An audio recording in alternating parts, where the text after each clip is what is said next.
Today on RUTV, we take a look at a cool opportunity for rising seniors. Then we look at the history of one of our school buildings.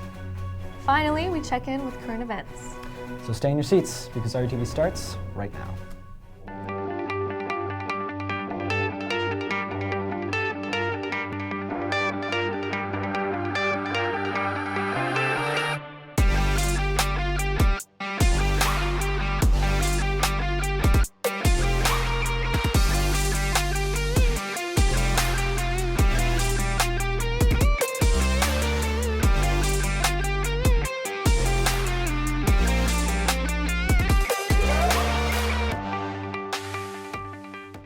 Good morning, Seahawks. Today is Friday, February 2nd. I'm Addison Miller. And I'm Ty Eberhardt. Welcome to February. Seems like this year is flying by. I know. Feels like summer's basically here. So juniors, listen up. Let's go to Grace to talk about an upcoming opportunity for you guys. Each January, RUHS staff are asked to nominate a couple of stellar Seahawks who they feel are suitable candidates to represent Redondo Union High School at the American Legion's Boys and Girls State. This week-long mock government camp is highly selective and provides rising seniors the chance to collaborate with other young leaders on the Sacramento State University campus as they replicate the American legislative and judicial processes. Seniors Brady Batakin and Romy Riss were both in attendance this past summer and share their experiences as temporary residents of our state's capital. In Boys and Girls State, it's divided into 5 different counties, and each county has 5 cities. A city will send a representative to go to the board and converse with the rest of the cities in the county to make sure everything's getting done how it's supposed to get done. Any sort of role that you take, even if it's just a citizen, you're learning so much about how government works because you're the only one in charge of running it. Like, the counselors are simply just there to make sure that you are healthy. So every single nuance of government you have to learn on the spot. And it's basically like Lord of the Flies, so you come out with knowledge that's just beyond. Just a year earlier, this American Legion program truly would have represented a scene from William Golding's infamous novel, as Boys State was not yet open to female delegates. 2023 was a year of big changes, though, as representatives from the first ever Boys and Girls State began to push for inclusivity on not just the state, but also the national level. They ended up introducing it as Boys and Girls State, the lunch meeting where the counselors introduced the whole idea to us, but a lot of schools only sent like 2 people and they still only sent guys. So it was a new dynamic that no other program had ever experienced. California is also the first state to ever make it co-ed. They got the delegates debating a bill of whether or not Boys Nation should also be made co-ed. The point was to make the counselors debate. It was less to spark dialogue within like the delegates or within the media, but to get the counselors, those who represent us when they plan Boys Nation, those who can actually fight for us like in the organization, we got them to debate whether or not like we should even be having a case like this. Even after Boys and Girls State 2023 had concluded, representatives from RUHS sought to bring change to the American Legion's programs by writing to congresspeople across the nation, urging them to allow more delegates into their state's program, regardless of gender. This kind of persistence, leadership, and dedication is what teachers should be on the lookout for when nominating students for Boys and Girls State in the future. A lot of people are super interested in it, and I know people who were super bummed that they didn't get to go, but they're looking for a specific type of person. You gotta be a really good person and an upstanding citizen. So set your goal from like day 1 of freshman year of becoming that type of person within the school community if you do wanna go.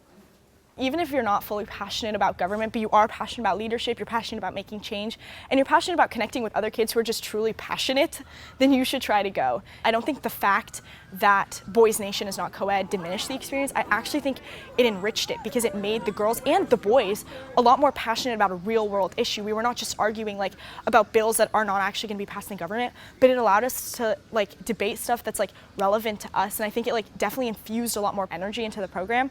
And also like just because I couldn't go on to Boys Nation doesn't mean that like the experience that I had at State was any less. You learn a lot, and I don't think that there's any reason to regret this experience. Like, there's no reason to not try. For RUTV, I'm Grace Carroll. What an exciting opportunity for our students to learn about government. And although it's a great subject, I'm honestly a bigger fan of science. So let's go now to Kat to talk about the history of our school's very own science building. Hello, and welcome to Halls of History. Soon to be celebrating its 75th anniversary, the Science Building has been a long-standing testament to Redondo Union achievements. So what makes this building so important? The oldest school building is the Science and CTE building. In 1935, the entire campus was on the property where the auditorium, music, and parking lot are down there. And there were only about 140 students when that campus opened in 1915. So when the enrollment jumped by 1935 to almost 1,000 students, it was recognized that we needed more facilities. And that's when Redondo started its march up the hill, which is the continuous campus that you see now. This idea was brought by Diantha Haynes, who was a teacher here for about 27 years. She graduated from Caltech in 1896, which was sort of unheard of for a woman. She became the science department chairman here at this school. I think she really spearheaded the movement to build a building that would serve the future needs, just like we think about, we've remodeled this building to meet the future needs. The science building housed not only science classes, but also it housed home economics. So there was a kitchen, a demonstration kitchen, sewing room, all of that down on the ground floor, and a film room. So in an effort to meet the needs of students for their employment preparation, that building was conceptualized and built as part of Franklin Delano Roosevelt's New Deal. This was a works progress administration, and there is a plaque in the building that will tell you that. And it will also tell you that room 122 was dedicated to Miss Diantha Haynes. With RUTV, I'm Kathleen Balaban. Thanks, Kathleen. And while our past is very important, we also need to be updated with the present. Let's go to Luca for current events. Thanks, Addison. Recently, an ex-IRS contractor has been sentenced to 5 years in federal prison for leaking the tax records of certain prominent Americans. Charles Littlejohn has pleaded guilty to 1 count of disclosure of tax return and return information at a brief hearing in federal court. Thousands of wealthy people in the U.S. had their tax documents leaked, including Jeff Bezos and Elon Musk, but many are most concerned with the leaking of Donald Trump's. Prosecutors have stated that Littlejohn has, quote, weaponized his access to unmasked taxpayer data to further his own personal political agenda. Furthermore, the federal judge responsible for his trial, Anna C. Reyes, has commented, quote, what you did in targeting the sitting president of the United States was an attack on our constitutional democracy. She has likened Littlejohn's case to the federal prosecution of January 6th insurrectionists, of which she has personally overseen a number of cases. In local news, the American Red Cross has asked Redondo Beach residents to donate their blood to aid in the effort to combat the national blood shortage. All blood types are needed, so if you are medically able, the Red Cross requests that we take action. South Bay residents can donate at any of these locations. In international news, 3 U.S. soldiers were killed in a drone attack at Tower 22, a military base in the Jordanian desert. The drone impacted the base on the night of January 28th, killing 3 and injuring 40-plus individuals. Preliminary investigations have concluded that the drone was mistaken for a U.S.-operated unmanned aircraft. Military officials have determined that the drone likely originated from Syria, orchestrated by a radical Iran-backed militant group. Officials are still unsure which group in particular is responsible.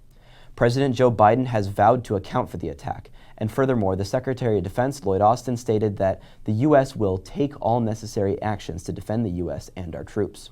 The 3 names of the soldiers killed in the attack have been identified as Sergeant William Rivers, Specialist Breonna Moffett, and Specialist Kennedy Sanders. RUTV would like to have a moment of silence and reverence to honor their ultimate sacrifice to their nation. This is Luca Richardson reporting for Current Events.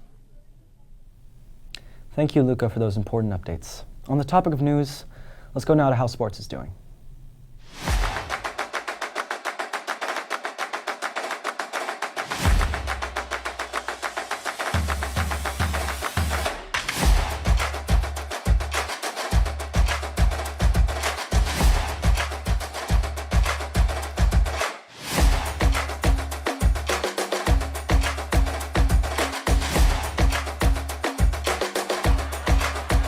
Welcome back to RUTV Sports. I'm Olive Rowe. And I'm Jamie Dynas. Starting off on a high note, girls soccer had a great 2 games this past week. Taking on Santa Monica, senior Amanda Goldstein secured 2 goals alongside Caitlin McMullen and Izzy Kasana, who scored the second 2, finishing off the game with a score of 4-2. Our girls also faced off against Penn this week, with junior Shannon Davidson scoring the game-winning goal in a tight match of 1-0. In another tight match, boys soccer also took on Penn this past Monday for their senior night. With amazing effort from everyone, they held Penn to a tie and even went into overtime, but unfortunately did end up falling short in the last minute, just 2-1. Senior night for boys basketball on Tuesday went very well. Winning with a whopping score of 89-30 against Penn, senior Devin Ringer and junior Braden Miner led the charge to victory. Along with the boys, girls basketball had a swift win 53-24 over Penn on their senior night, as well as dominating win 62-20 against Santa Monica last Friday. But unfortunately on Saturday, our girls did fall short against Crescenda Valley 49-39. Keeping it going with the girls, last Wednesday, girls water polo played Costa in an intense match, finishing out the game with a score of 10-9 and beating Costa for the first time in years on their senior night. Very impressive. Speaking of impressive, the girls' goalie Peyton Cardenas also made a total of 14 saves throughout the game. Wow, good job guys. Now let's head down to the pool with reporter Alexis Camfield to see how the girls are feeling after this win. I'm here with Kylie Pierce, Peyton Cardenas, Olivia Mosian, Finley Murphy. Can you tell me about how you're feeling after beating Costa for the first time in years? I'm pretty stoked. It was a really close game. In the first quarter, they were beating us, but I knew that we still had it in us. We had so much motivation and so much courage coming up to it. It was great. It was a very good game because we haven't won to Costa in very many years, so it was a good game and it felt really good for all of us. I'm very, very happy. I'm very proud of the team for pulling through because we were down the first 3 quarters, so the last quarter we really pulled it together and we came out on top. Go Seahawks! Thanks, Alexis. I don't know how you guys spend all this time in the water with this cold weather we've been having. It must be even colder at the beach. It's funny you bring up the beach because Surf competed in a great league opener against Peninsula, winning with a score of 92-46 in challenging head-high waters. Our surfers Tyler Anderson, Dylan Morrisroe, Billy Gallen, and Shane Murphy all placed first in their heats. Awesome start to the season, guys, and keep up the great work. Well, that's all for this week. We will see you next time, and go Seahawks! Good job, athletes! For our computer lovers out there, Redondo's largest ever video game tournament begins in just a few weeks, and this year's game is Rocket League. Here's an exciting preview to get you pumped up.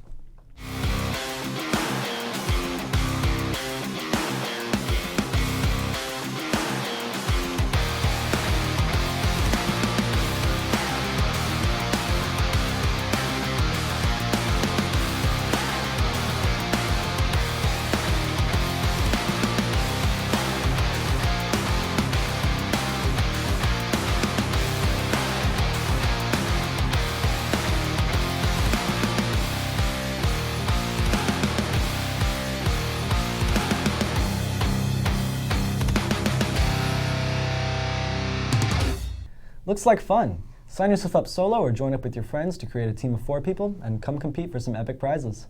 See Mr. Lewis in room 219 or follow @ruhs.esports on Instagram for registration details. If you love to read poetry or fiction and have a great eye for editing, Miss Jones is looking for student editors to join her team in creating the RUHS Literary Magazine this spring. If you're interested, please come to the information session that will take place today at lunch in the library. If you missed the informational meeting, you can still email Miss Jones at cjones@rbusd.org to show your interest. Also, if you're interested in creating or continuing a club, fill out the form in your school email by Sunday, February 4th at 11:59 p.m. to secure a spot at Club Rush. Seniors, don't forget to buy a senior ad for the yearbook. Head over to the Henrif Jones website to create the ad and input our school's name to make sure it appears in the yearbook. Don't wait, because the last day is February 29th. Well, Seahawks, that's all for this week. I'm Addison Miller. And I'm Ty Eberhardt. Have a fantastic weekend, and remember to keep on soaring, Seahawks!